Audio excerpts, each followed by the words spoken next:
바로 시작하겠습니다. 먼저 셰필드와 올버햄튼의 경기를 분석해 보도록 하겠습니다. 잉글랜드 1부 22의 셰필드입니다. 일단 기조 자체는 극단적인 수비와 역습에 의존하는 중입니다. 다만 수비에 필요한 조직력을 기대하기에는 매 경기마다 포메이션이 바뀐다는 점이 아쉬운 상황인데 최근 3경기에서도 3백, 4-4-2 등 스타팅 포메이션이 다 달라지는 모습입니다.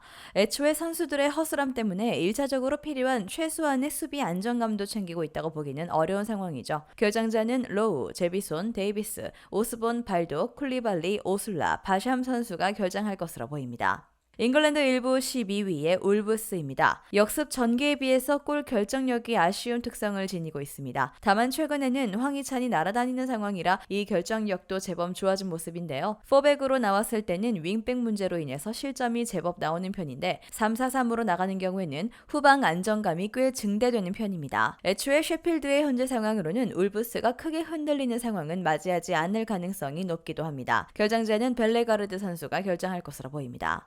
일단 셰필드의 플랜 A라고 할 만한 스타팅 전술이 없는 상황입니다. 울브스의 공격 결정력도 많이 올라간 상황에서 최소한의 수비 조직력도 챙기기 어려운 상황일 것입니다. 울브스의 핸디캡 승리도 추천이 충분히 가능한 매치라고 볼 수 있을 것으로 보입니다. 울브스의 승리가 유력하다고 볼 수 있습니다.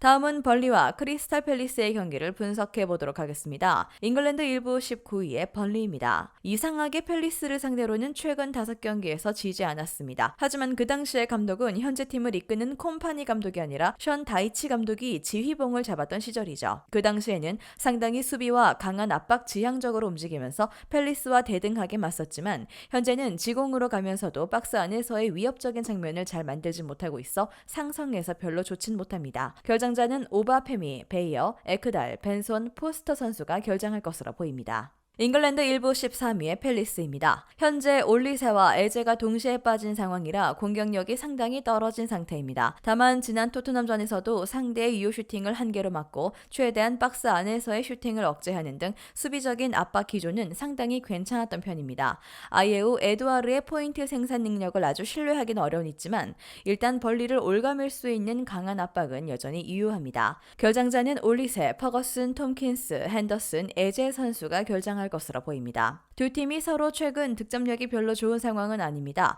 다만 수비라는 면에서 팰리스가 토트넘을 상대로도 좋은 모습이었고 벌리가 팰리스에게 강했던 시절과는 다르게 팀 컬러가 팰리스에게 약할 수밖에 없다는 스타일로 변모했다는 것도 포인트입니다. 팰리스의 승리와 2.5 언더 양상을 기대해보는 경기입니다.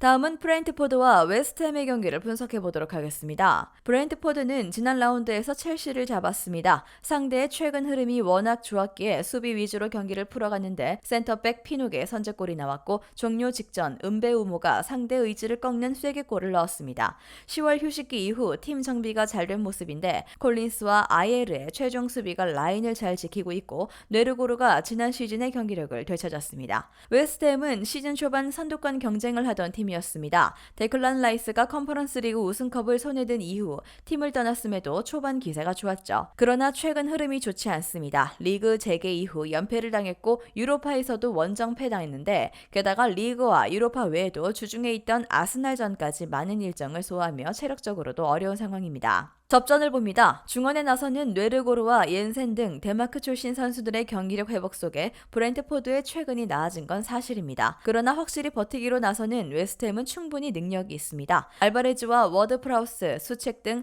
점유율 경합은 물론 수비 라인 보호도 되는 중앙 미드필더들이 있기에 브렌트포드의 공세를 막아내며 승점 1점을 가져갈 것입니다. 언더 예상합니다. 다음은 맨체스터 시티와 본머스의 경기를 분석해 보도록 하겠습니다. 잉글랜드 1부 3위의 맨시티입니다. 상대가 언젠가는 공격적으로 나올 것임을 알 수는 있을 것입니다. 상대 감독의 성향도 그렇고 맨시티를 상대로 골을 허용하면 만회를 위해서 어찌되었던 공세적으로 나갈 수밖에 없죠. 다만 지난 경기 메뉴가 그런 상황에 직면하면서 거칠게 나갔음에도 상대를 거의 농락하다시피 한 모습이었고 상대가 올라오면 침투에 능한 홀란드 입장에서는 땡큐입니다. 결장자는 스테픈, 데브라이너 선수가 결장할 것으로 보입니다. 잉글랜드 1부 17위의 본머스입니다. 지난 경기에서는 4-4-1-1로 꽤 블록을 구성하는 데 집중입니다. 하지만 안필드에서도 강하게 압박한 스타일이 어디 가냐는 등 후반부터는 피치를 올리는 모습이었죠. 다만 그럼에도 리버풀의 전개와 패싱에 대응이 잘 되는 모습은 아니었고 솔랑케도 별로 영향력을 보여주지는 못한 모습이었습니다. 되려 라인을 올리고 나서 수비적인 위기가 더 두드러질 가능성도 있습니다. 결장자는 프레드릭스, 마르콘데스, 아담스, 네투, 쿡 선수가 결장할 것으로 보입니다. 본머스가 생각보다 공격적으로 압박 강도를 높일 상황이 있을 텐데 이 순간부터 오히려 본머스의 수비적인 위기가 있을 가능성이 높습니다. 리버풀전에서도 상대 체급과 온더볼 상황에 매끄럽게 대응하는 느낌은 아니었고 높은 라인을 구축했지만 솔랑케도 별다른 활약이 없었습니다. 맨시티의 완승을 기대해보겠습니다. 다음은 에버튼과 브라이튼의 경기를 분석해보도록 하겠습니다. 잉글랜드 1부 15위의 에버튼입니다. 전방에서의 활동 반경이 높은 팀들을 제법 잘 잡는 중입니다. 체급에서 완전히 압도당했던 리버풀을 제외하면 본머스나 벌리 등은 역습으로 제법 잘 공략해내는 모습을 보이기도 했는데 어차피 브라이튼도 높은 라인을 추구하는 편이고 수비진의 기동력도 별로인 편이라서 에버튼의 물오른 공격력을 한번 믿어볼 건덕진이 있겠습니다. 결장자는 알리, 콜먼, 고메스 선수가 결장할 것으로 보입니다. 잉글랜드 1부 7위의 브라이튼입니다. 최근에는 전반적으로 부진한 흐름을 타고 있습니다. 중원에서의 패스 미스로 인해서 공격진도 제대로 된 폼을 보여주지 못하고 있고 높은 라인과 느린 수비진 기동성 때문에 역습에서의 취약점도 드러나는 편입니다. 에버튼이 아주 거친 플레이로 상대의 빌드업을 저지하는 능력이 전반적으로 뛰어난 편이라 에버튼의 플레이 자체가 브라이튼은 까다로울 것으로 보입니다. 결장자는 모데르, 램프티, 에스투피난, 마치, 웰백, 엔시소 선수가 결장할 것으로 보입니다. 거친 플레이로 최근 드러나고 있는 브라이튼의 약점을 저격할 수 있는 상태입니다. 오히려 브라이튼이 이런 상황에서는 뒷공간이라는 약점이 수비진의 높은 라인과 느린 기동성으로 인해서 드러날 수 있는 상황이죠. 무승부와 2.5버 정도를 노려볼 수 있지 않을까 싶습니다. 에버튼이 브라이튼을 상대로 괜찮은 경기력을 보일 수 있다고 봅니다. 마지막으로 뉴캐슬과 아스날의 경기를 분석해보도록 하겠습니다. 잉글랜드 1부 6위의 뉴캐슬입니다. 지난 경기에서는 로테이션을 꽤 세게 돌렸고 스트라이크 없이 경기를 시작했음에도 메뉴를 압도하는 모습입니다. 그만큼 뉴캐슬의 시스템 안정감에서 물이 올랐다고 볼 수 있는 대목이었죠. 최근 아스날이 상당히 압박에 힘겨워하는 편인데 뉴캐슬의 중앙 장점은 강력한 압박, 지난 경기 로테이션을 돌렸음에도 만들어내는 찬스들이 하나같이 위협적이었고 상대 실수를 놓치지 않는 집중력도 좋았습니다. 결장자는 반스, 보트만, 미엘리, 이삭, 토널리, 머피, 안데르손 선수가 결장할 것으로 보입니다. 잉글랜드 1부 3위의 아스날입니다. 웨스트햄에게 1-3으로 패배를 기록했습니다. 주전 선수들에 비교하기에는 비주전 선수들의 기량이 아쉽긴 했으나 사실 주전들이 나왔을 때에도 상대 압박에 힘겨워하는 양상은 제법 보였던 편이었습니다. 파티의 부상으로 인해서 압박에 취약한 조르지뉴가 나와야 하고 빌드업 보조 진첸코도 수비 상황에서는 약점이 뚜렷한 편입니다. 중앙에서 압박 대응이 안 되면 공격도 수비도 모두 위험해집니다. 결장자는 팀버, 파티, 스미스로우, 제수스 선수가 결장할 것으로 보입니다. 최근 아스날이 상당히 압박에 취약해진 면모가 두드러지고 있는 상황입니다. 주전들이 나온 상황에서도 이 증상이 나타나고 있어 중원에서의 압박에 매우 뛰어난 뉴캐슬이 오히려 공격권을 오래 줄 가능성이 있다고 봅니다. 지난 경기 로테이션으로 공격수들의 체력을 보충한 것은 덤인데요. 뉴캐슬이 승리할 수도 있는 경기가 될 것이라고 봅니다. 영상에서 알려드리는 내용들은 모두 1차 분석 내용들이며 2차 분석과 최종 조합픽은 영상 하단 고정 댓글 링크로 문의 주시면 안내 도와드리도록 하겠습니다. 시청해주셔서 감사합니다.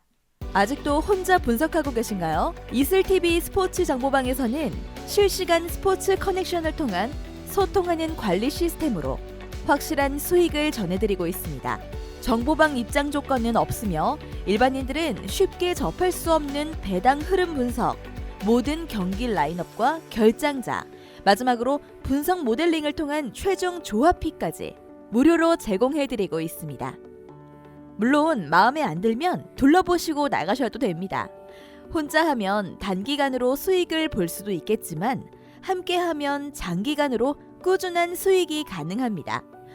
정보방 무료 참여하시고 꾸준한 수익을 원하시는 분들은 영상 고정 댓글 링크로 문의 주시면 안내 도와드리겠습니다. 늦지 않았습니다. 함께 합시다.